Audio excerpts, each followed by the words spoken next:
Inspiring Sound.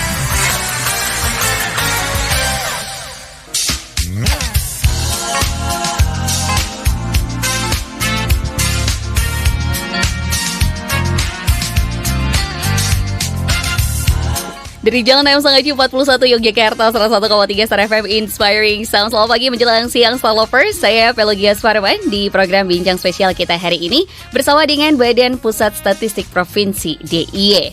Di hari Selasa tanggal 18 Juli 2023 Gia sudah ditemani dengan dua narasumber yang cukup segar sekali nampaknya ya. Di cuaca yang cukup dingin di pagi hari ini, tapi tentunya syukurnya juga Star Lovers cuaca saat ini cukup cerah sekali. Jadi semoga bisa membawa informasi dan pengetahuan yang bisa mencerahkan hari Selasa kita. Dan di hari Selasa ini Star Lovers kita akan kembali mengulik nih dan juga mengenal segala hal yang berkaitan dengan Sensus Pertanian 2023. Mengenai bagaimana landasannya, prosesnya, serta progres dari Sensus Pertanian 2023 kali ini, kita juga akan tanyakan langsung kepada dua narasumber yang sudah hadir di studio pada hari ini. Selamat pagi, ada Bapak Insinyur Suparna MSI selaku Komandan Agro Sekretariat Tim Pelaksana Badan Pusat Statistik Provinsi DIY. Selamat pagi Bapak. Selamat pagi. Selamat pagi. Ini ya, tadi yang sudah coba kita bahas sedikit namanya, tapi tidak usah dikasih tahu untuk Star Lovers biar makin penasaran Pak. Sehat-sehat Bapak? Alhamdulillah. Alhamdulillah. Sudah siap ya untuk berbagi dengan Star Lovers ya Pak pagi hari ini? Mudah-mudahan harus siap nih karena udah ada Komandan Agro seperti itu.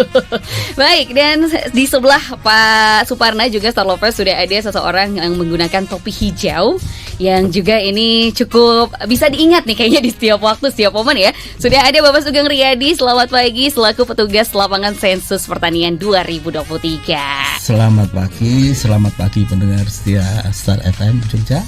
Ya, terima kasih Bapak, semoga sehat selalu juga. Alhamdulillah ya, sudah siap juga semoga ya. Harus siap ya Pak berarti. Karena sudah sering banget berkaitan juga dengan masyarakat luas tentunya ya. Jadi semoga bisa memberikan lagi bagaimana pengalamannya, kemudian juga informasi mengenai nih Star Lovers dari Sensus Pertanian di tahun 2023. Dan seperti biasa Star Lovers, Gia ajak Anda terus untuk bisa bergabung dengan mengirimkan pertanyaan tentunya. Bisa melalui WhatsApp di nomor 0818621013 atau juga bisa tulis di kolom komentar Instagram kami di @starjogjafm. Baik, Bapak Suparna, nggak usah tegang Bapak, tenang aja. Star Lovers mungkin kalau bergabung di streaming, Bapak juga di sini kita sudah ada live secara streaming di starjogja.com seperti itu. Dan juga saat ini kan kita sebetulnya kalau mau mengakses informasi sudah sangat mudah ya Pak, mengenai apa sih Sensus Pertanian, berapa kali setahun. Tapi kayaknya lebih asik kalau tanya langsung nih sama seseorang yang memang berkutat di bidang tersebut. Pengen dong Pak dibagikan nih mungkin ya dasar pelaksanaan dari Sensus Pertanian 2023 tuh seperti apa Pak dasar pelaksanaannya? Ya, jadi Sensus Pertanian 2023 itu merupakan salah satu dari sensus yang dilaksanakan oleh BPS berdasarkan Undang-Undang Nomor 16 Tahun 2007 bahwa Badan Pusat Statistik punya kewajiban gitu ya untuk melakukan 3 sensus.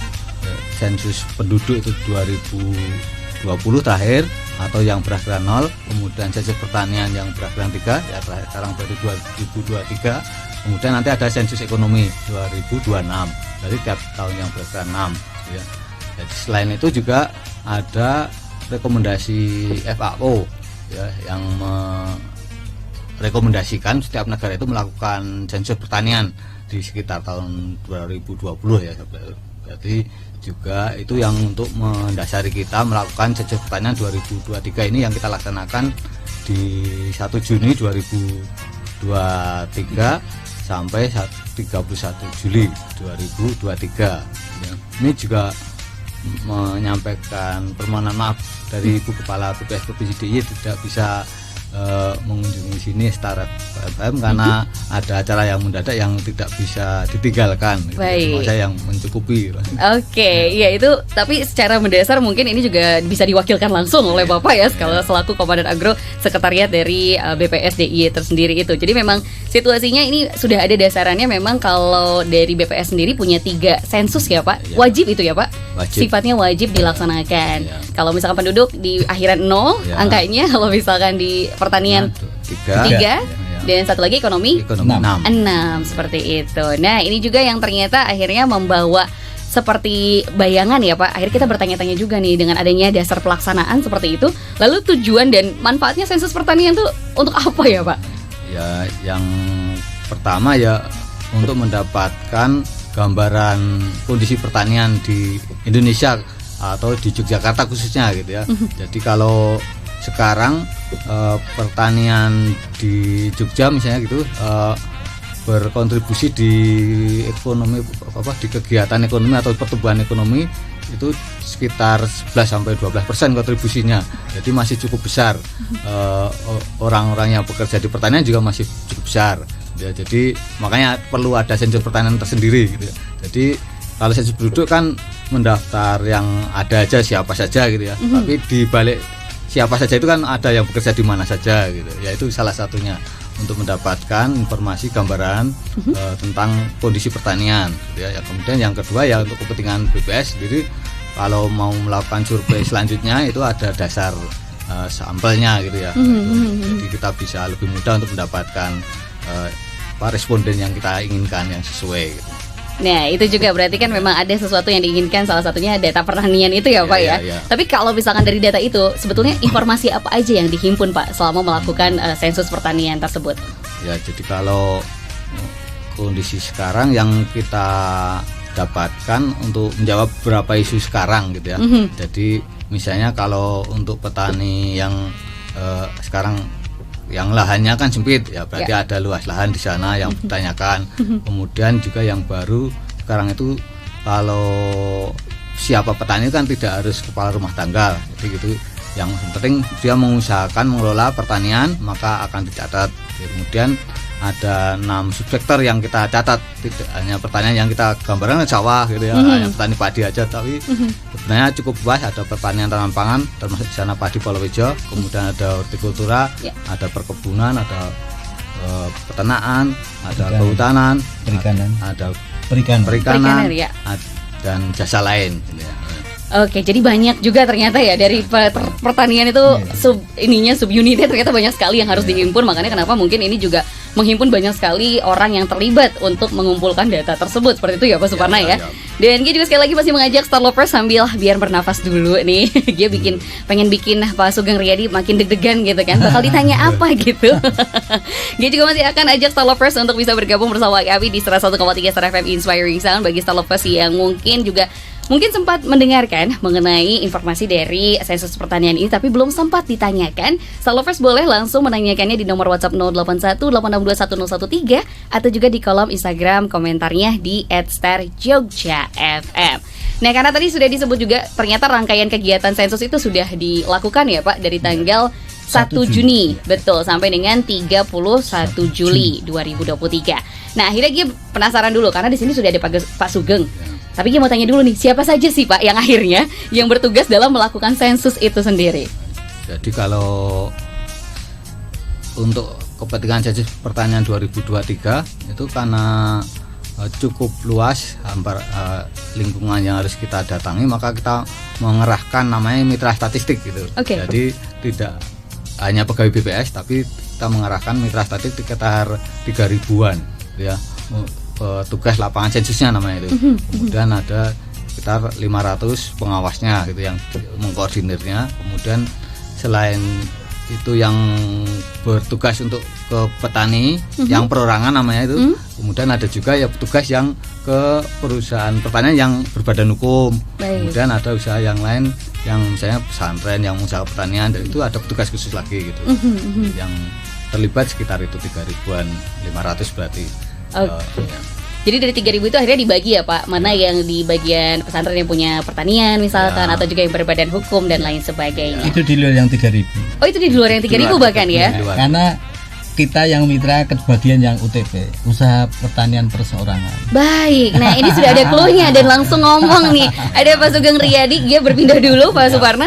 Pak Sugeng Riyadi atau Pak Sugeng mungkin ya Pak Sugeng ya. Pak Sugeng ini kan karena tadi juga ternyata banyak informasi yang langsung terjun ke lapangan. Tapi sebelumnya Gia pengen tahu dulu, ini Bapak sebelum sensus pertanian 2023 apakah sudah juga pernah menjadi petugas sensus atau survei di BPS Pak? Terima kasih, selamat pagi pemirsa Star FM. Jadi saya Sugeng, mitra statistik dari Kapanewon Tempel kebetulan. Jadi Saya sudah beberapa kali ikut di survei BPS. Adalah kalau sensus yang besar, misalnya sensus ekonomi atau sensus tani seperti ini, atau beberapa survei yang mungkin diadakan BPS karena BPS ada beberapa bagian ya, ada bagian produksi PDS, ada bagian distribusi, ada bagian neraca atau NWA yang neraca wilayah analisis dan sebagainya. Jadi kalau surveinya banyak, Ya. adalah beberapa yang saya ikuti, jadi lumayanlah sudah agak kenal dengan orang-orang BPS gitu. Sudah cukup lama ternyata Ya. untuk jam kerjanya ini sudah cukup bisa kita ulik ternyata Star Lovers tentang pengalaman dan lain sebagainya. Jadi memang salah satunya disebut sebagai mitra statistik seperti Mitra itu ya, statistik, ya. yang memang terjun langsung ke lapangan. Untuk tadi apa Pak kategorinya kalau Pak Sugeng sendiri? Saya UTP, UTP itu usaha pertanian perseorangan. Karena kalau yang UPB, usaha pertanian berbadan hukum dan usaha tani lainnya atau UTL, itu yang mengerjakan task force. Task force itu orang organik BPS. Walaupun kemarin untuk DPP untuk pembuatan direktorinya atau daftarnya itu kita yang kebetulan ada 2 petugas. Saya sama teman di Prambanan yang bikin updating direktori DPP di UTL namanya. Baik, ternyata tugasnya sudah semakin ini ya Pak ya. Ini menarik juga tentang bagaimana akhirnya kemitraan yang dibangun oleh BPS dengan juga mitra statistik tadi itu. Tapi tentunya juga ini akan kita kerucutkan kembali nih mengenai bagaimana ya beberapa tugasnya atau beban tugasnya seperti apa. Tapi sebelumnya jangan di-spill dulu Pak Sugeng, Pak Suparna. Kita akan break sebentar. Tentunya Star Lovers sekali lagi masih Gia ajak untuk Anda berinteraksi bersama kami, bertanya dan lain sebagainya di nomor WhatsApp 0818621013 atau bisa langsung tuliskan saja di kolom komentar Instagram kami di @starjogjafm. Dan kita akan kembali setelah pesan berikut ini.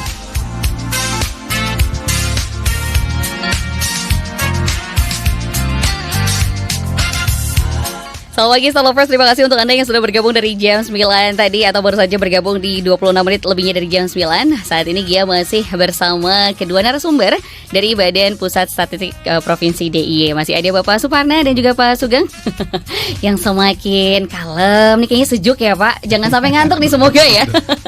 Karena masih banyak yang pengen kita tahu nih Pak dari Gia dan juga Star Lovers, dan semoga masih bisa terus dibagikan oleh Pak Suparna dan juga Pak Sugeng. Kalau tadi kan sebelum kita break, Gia sudah sedikit bertanya ke Pak Sugeng ya mengenai sudah berapa lama, ternyata sudah cukup panjang perjalanannya mengenal dan juga bergabung dengan BPS ini. Tapi Pak, kan katanya kalau senang nggak akan jadi beban ya, seperti itu ya. Tapi selama ini senang ya Pak? Senang ya. Senang sekali ya menjadi mitra statistik ini yang cukup panjang ini. Akhirnya dia pengen tahu sebetulnya beberapa tugas yang akhirnya diamanatkan dari BPS DIY kepada Pak Sugeng tuh apa aja nih Pak tugasnya selama sensus pertanian ini? Oh iya. Ya pemirsa Star FM, jadi dari Badan Pusat Statistik kalau kita di kabupaten ya, di Kabupaten Sleman, jadi rata-rata untuk sensus tani ini beban untuk petugas untuk 2 bulan, kontrak 2 bulan Juni dan Juli itu sekitar 300 sampai 400 keluarga yang mesti didatangi. Cukup banyak ya. Kemudian diharapkan nanti dapat keluarga tani sekitar 240-an lah kalau menurut, kan kita punya prelis, punya daftar by name. Ya.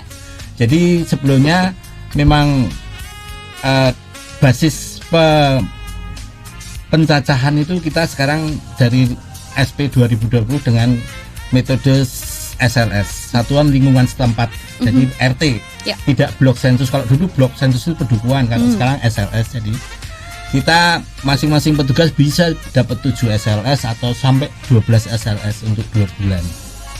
Alhamdulillah kalau sudah dimasuk di bulan Juli ini, kita sudah masuk di akhir-akhir dari pencacahan, jadi insya Allah selesai lah.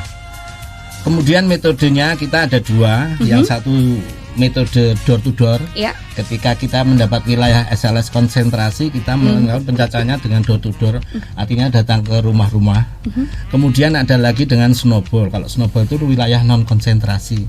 Jadi dari BPS sudah dikasih prelis dengan daftar 1 atau 2 nama, kemudian itu didatangi, kemudian dari situ dikembangkan masih ada enggak keluarga tani. Karena memang tujuan utamanya kita mencacah keluarga tani, jadi tapi yang namanya updating kita datangi semua. Jadi yang non konsentrasi itu kita datangi semua. Oke. Ya, jadi ada berapa bangunan kita kasih bangunan. Cuma ketika ketemu keluarga tani kita cacah dengan dokumen yang ada, namanya dokumen L2. L2 tadi itu ya Pak ya? Ya, jadi senjatanya orang sensus pertanian ini adalah peta WS atau peta wilayah SLS, kemudian dokumen L1 itu sudah ada by name-nya di wilayah tersebut, kemudian L2.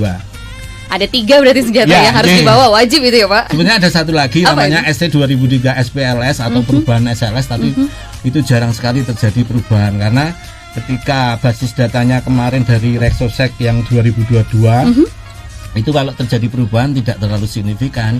Baik. Karena masih baru kemarin istilahnya. Oh baru ya, jadi belum bisa ada terlihat perubahannya seperti apa gitu. Ya, Oke, ini menarik sekali ya. Ternyata bebannya cukup juga banyak, tapi ternyata bisa dilakukan bersama-sama. Makanya kenapa tadi ada 3.000 mitra ditambah yang lainnya ternyata menghimpun banyak sekali nih keluarga yang ada, terutama keluarga tani karena di Sensus Pertanian 2023. Nah kembali lagi karena tadi sempat dibahas sedikit tentang metode Pak. Nah kalau dari BPSDIY sendiri Pak, mengenai metode dari Sensus Pertanian secara umum tuh ada apa saja dan kemudian bagaimana? Karena kan kita juga dengar bahwa BPS tidak hanya di provinsi tapi di masing-masing kabupaten dan kota juga itu kan sudah ada pembagiannya. Itu seperti apa Pak? Untuk Sensus Pertanian 2023 ini ada 3 mode yang kita lakukan. Yang pertama itu untuk UTP tadi yang Pak Sugeng lakukan itu kalau di kota itu menggunakan istilahnya itu CAPI atau menggunakan aplikasi gitu yang kita masukkan di HP gitu, langsung dimasukkan di HP itu dilakukan di kota Yogyakarta. Kemudian kalau yang di kabupaten lain Sleman, Kulon Progo, Bantul, Gunung Kidul itu masih pakai kertas atau istilah kita PAPI namanya itu. Jadi untuk itu yang perorangan. Kemudian yang untuk yang perusahaan berbadan hukum sama yang unit usaha pertanian lainnya tadi ada 2 metode di sana. Ada istilahnya itu CAWI sama CAPI. Jadi kalau CAPI itu pakai web, ngisi sendiri itu pakai web, pakai internet gitu. Kemudian kalau yang CAPI itu ya seperti yang UTP tadi gitu. Itu yang kita lakukan ada 3 metode itu. Kemudian untuk proses di lapangannya itu ada 2 metode yang tadi sudah disinggung Pak Sugeng juga. Ada yang door to door yang dari semua wilayah RT yang namanya istilahnya itu konsentrasi pertanian itu kita datangi satu persatu. Kemudian ada juga yang kedua yang namanya snowball. Jadi informasi kunci kita dapatkan, nanti dari informasi kunci itu misalnya Pak RT gitu atau yang lain misalnya gitu, itu bisa kita mendapatkan siapa saja yang pertanyaan, nah itu kita datangi gitu. Oke, jadi memang secara umum ada 3 besar, tapi pada saat ke praktik lapangannya ada untuk kita cacah lagi seperti itu ya Pak ya. Ada yang UTP atau badan hukum dan lain sebagainya. Nah ini juga tadi mengenai adanya yang base paper gitu ya Pak. Ada yang PAPI, ada juga yang aplikasi. Akhirnya dia mau tanya lagi ke Pak Sugeng, kalau Bapak kan masih bertugas dengan menggunakan paper ya Pak. Nah setelah dapat datanya masih diolah lagi kah atau seperti apa? Jadi kenapa kita di bagian pencacah itu mesti teliti karena setelah data itu jadi kita kirim ke pengawas, dia koreksi. Kemudian di kabupaten kita kirim ke kabupaten, ada editing coding namanya.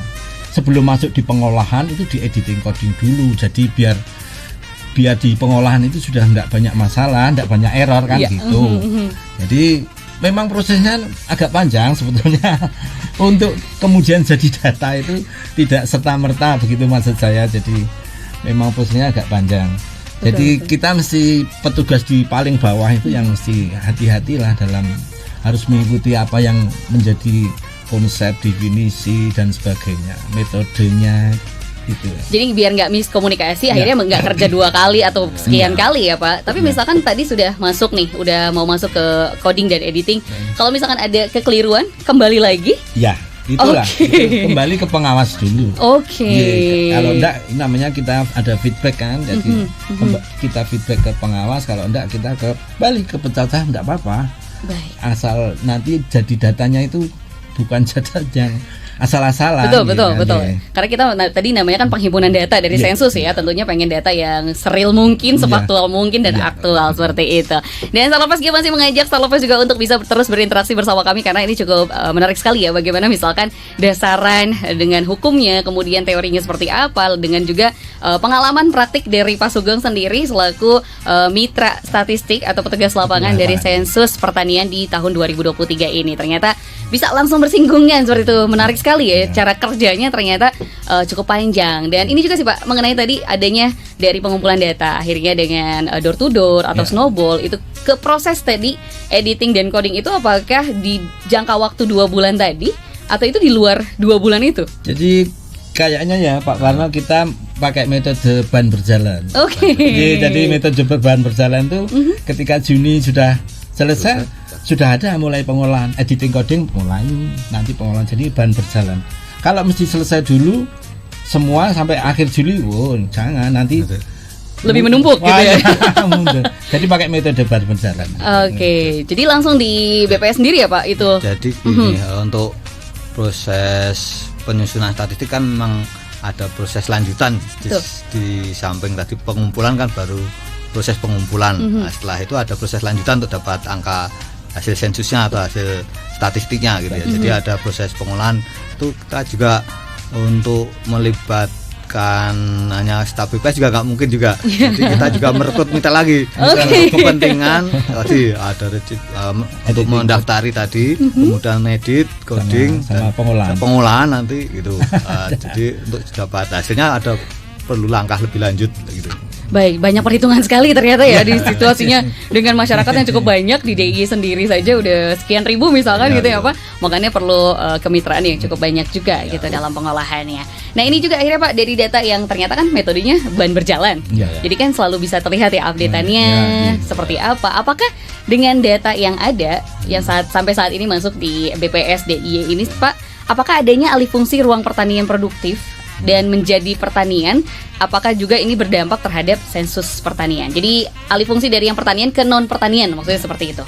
Ya, kalau adanya alih fungsi kan terus tadi ada menyebabkan perubahan wilayah konsentrasi tadi.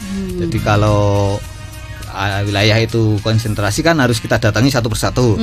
Kalau itu dengan adanya berubah jadi pemukiman misalnya gitu ya, kan berarti tidak konsentrasi lagi ya, berarti nanti metodenya jadi lain lagi gitu. Itu yang menyebabkan ada beberapa perubahan di sensus pertanian gitu ya, karena perubahan wilayah tadi yang terjadi. Jadi memang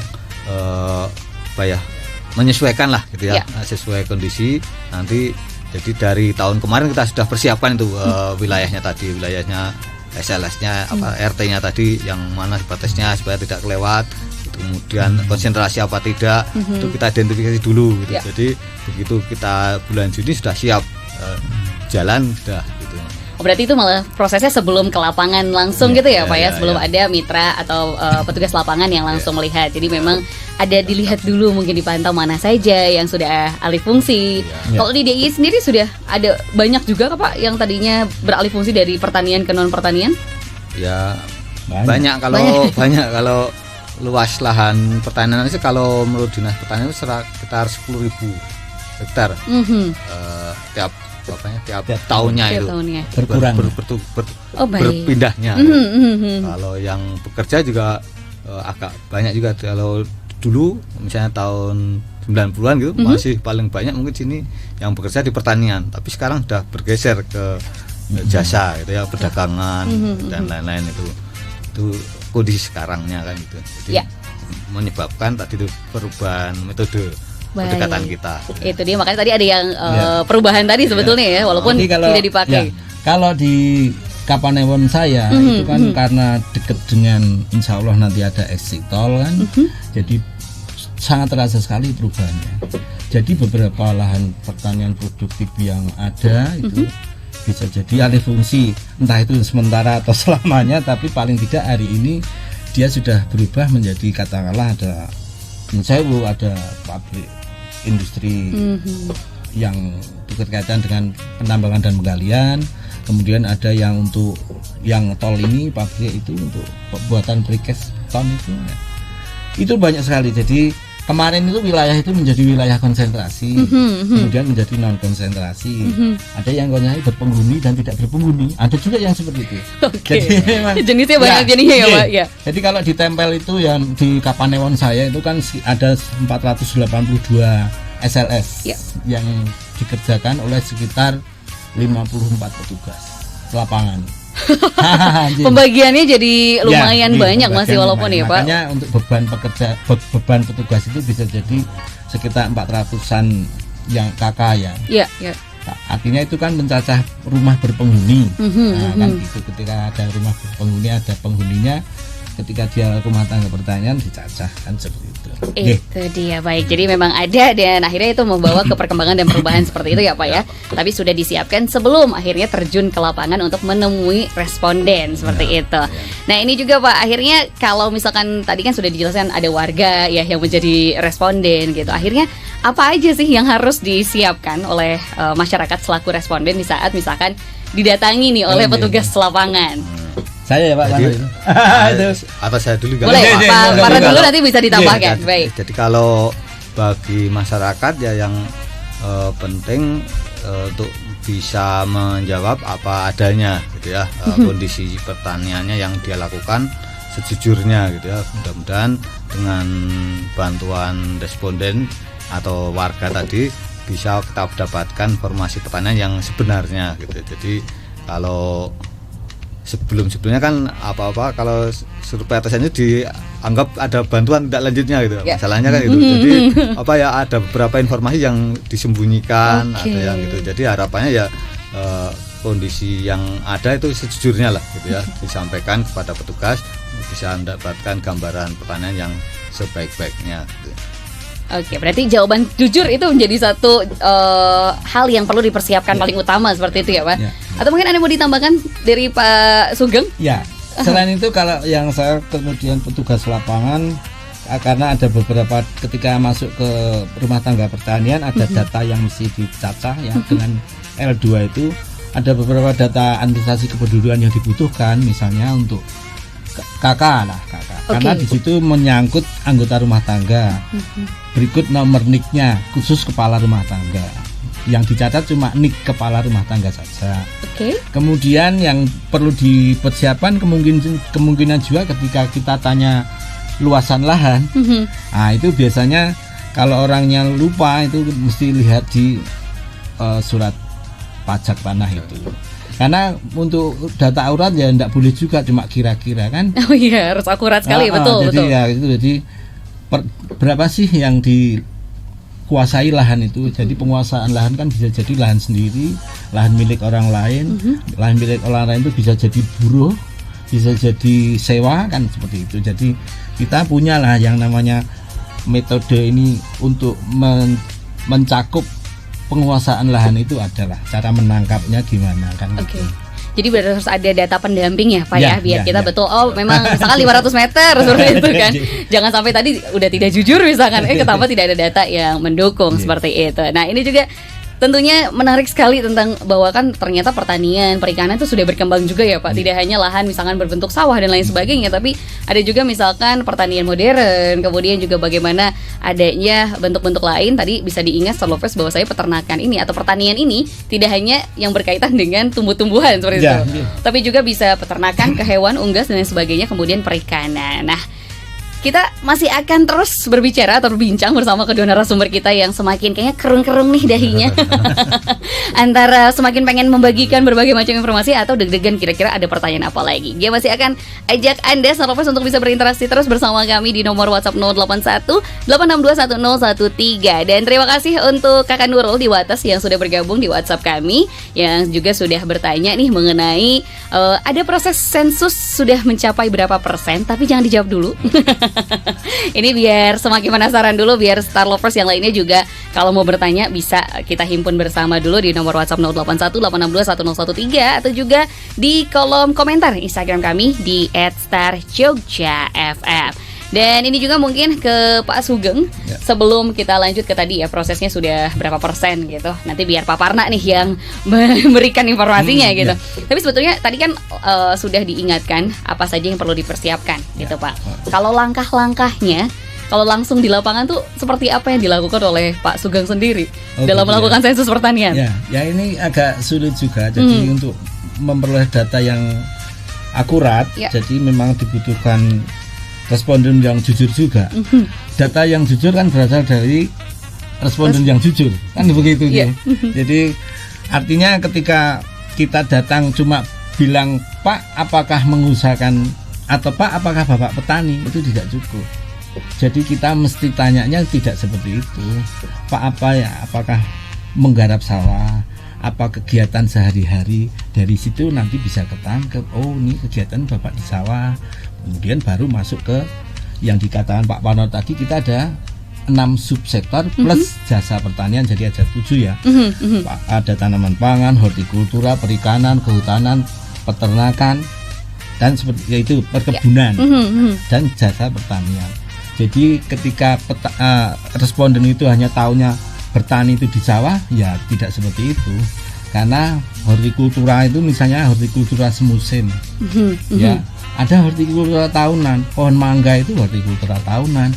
Jadi kalau Mbak Gia punya pohon satu aja, ketika tujuannya dijual masuk, kan gitu. Jadi intinya ketika subsektor itu tujuannya dijual, kecuali tanaman pangan. Tanaman pangan tidak dijual, tetap termasuk usaha pertanian. Baik. Ya, tanaman pangan ada padi dan jagung. Itu kan dikonsumsi sendiri, tapi itu masuk dalam cakupan ST 2023. Secara khusus ya itu berarti apa ya, ada sesuatu yang khusus lagi. Nah ini kan berarti membutuhkan skill yang cukup luar biasa ya Pak langkahnya, karena secara humanis dan mendekati empati dan lain sebagainya. Tapi kalau dari Badan Pusat Statistik DIY sendiri melakukan langkah-langkah apa aja nih Pak, selain tadi memilah mana yang masih menjadi lahan pertanian, kemudian ada lagi nggak Pak pendampingan mungkin atau pelatihan yang juga dilakukan bersama mitra statistika atau petugas lapangan?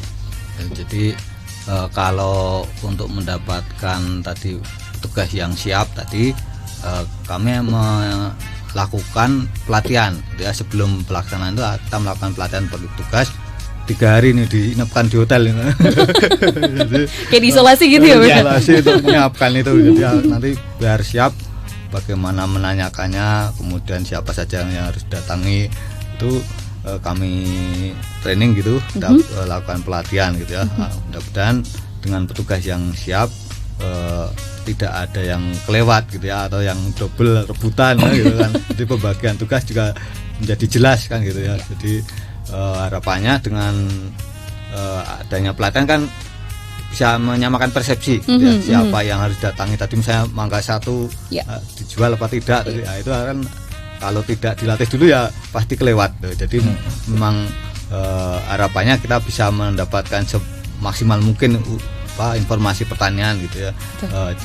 Yang pertama pelatihan, kemudian yang kedua kita juga melakukan namanya supervisi gitu ya, dari BPS RI, dari BPS provinsi, dari BPS kabupaten, itu melakukan spot-spot khusus yang mungkin kalau misalnya petugasnya agak lambat menyelesaikan tugas atau hasilnya ternyata di luar perkiraan, misalnya perkiraannya tinggi tapi ternyata hanya dapat sedikit, usaha pertaniannya itu juga kita lakukan supervisi agar bisa kita lakukan peningkatan kualitas supaya sampai akhir bisa dapat. Jadi istilahnya itu kita ada supervisi, ada monitoring kualitas, ada quality tool, macam-macam perangkatnya, tapi sebenarnya kepentingannya untuk mendapatkan tadi hasil yang sebaik-baiknya tadi. Itu dia yang sempurna ya Pak, yang lengkap juga. Baik.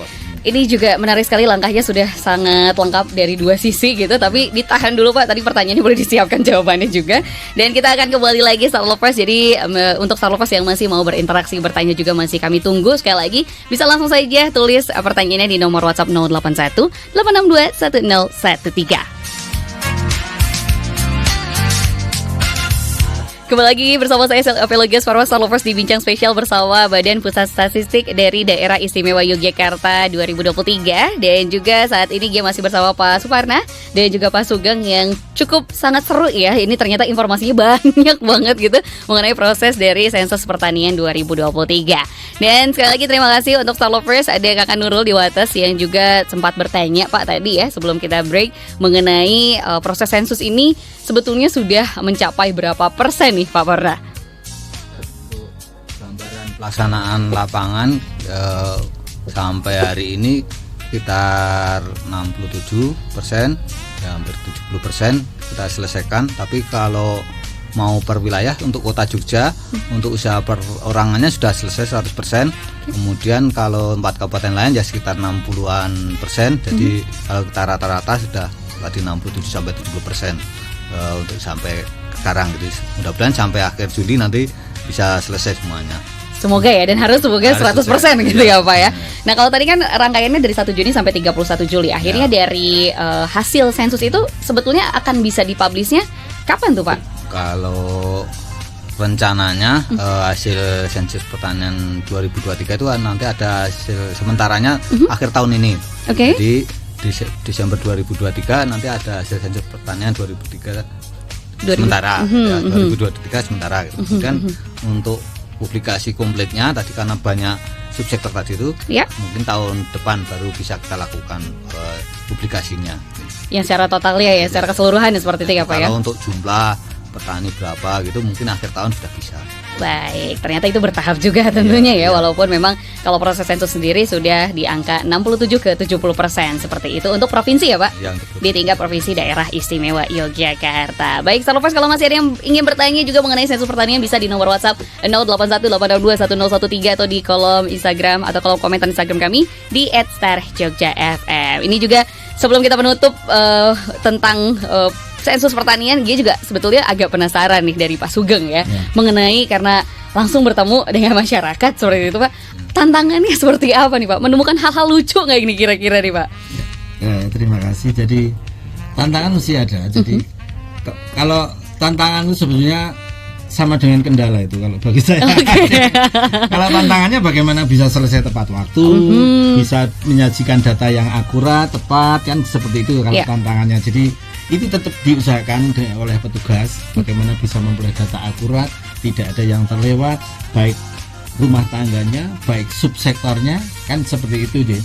Karena ini kaitannya ketika hasil dari sensus tani itu juga menjadi indikator global ya untuk SDGs atau untuk RPJM, rencana pembangunan jangka menengah katakanlah itu kan kerangka sampelnya bisa jadi untuk survei-survei tani yang lainnya, atau untuk yang tadi saya katakan SDGs Sustainable Development Goal yang untuk tujuan pembangunan berkelanjutan.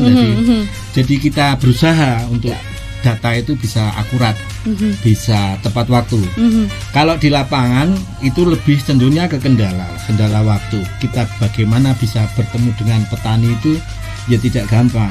Kita datang pagi, dia di sawah. Kita datang sore, waktunya tinggal sore.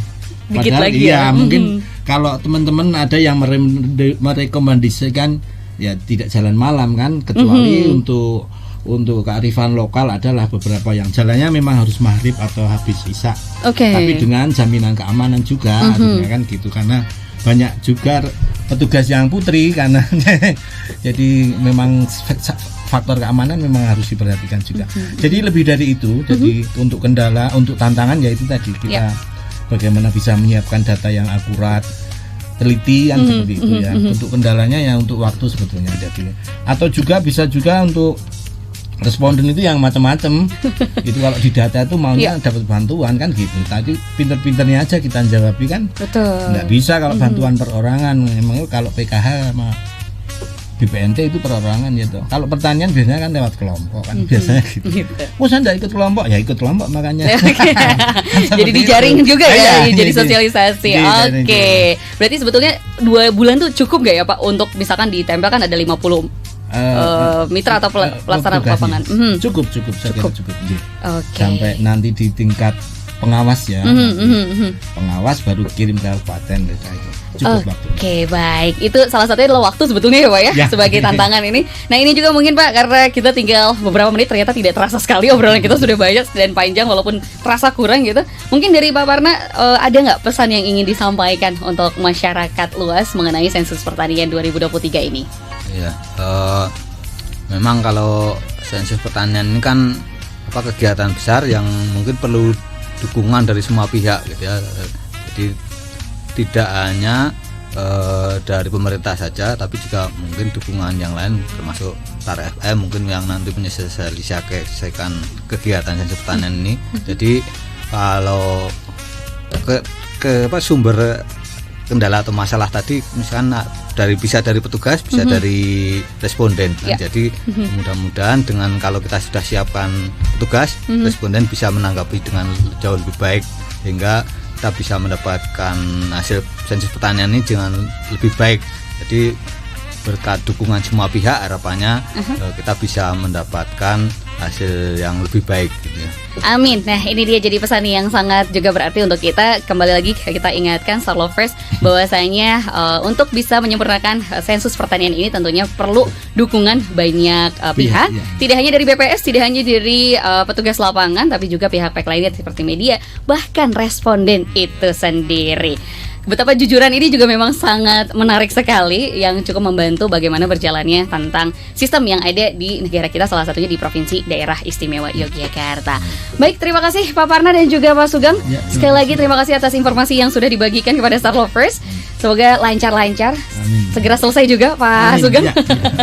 Dan juga Star Lovers, sekali lagi terima kasih untuk Anda yang sudah bergabung bersama kami baik di 101,3 Star FM Inspiring Sun atau juga di streaming kami starjogja.com. Untuk itu saya dan juga Pak Parna dan Pak Sugeng pamit dari Bincang Spesial pagi hari ini, dan sehat selalu, sampai jumpa dan terima kasih.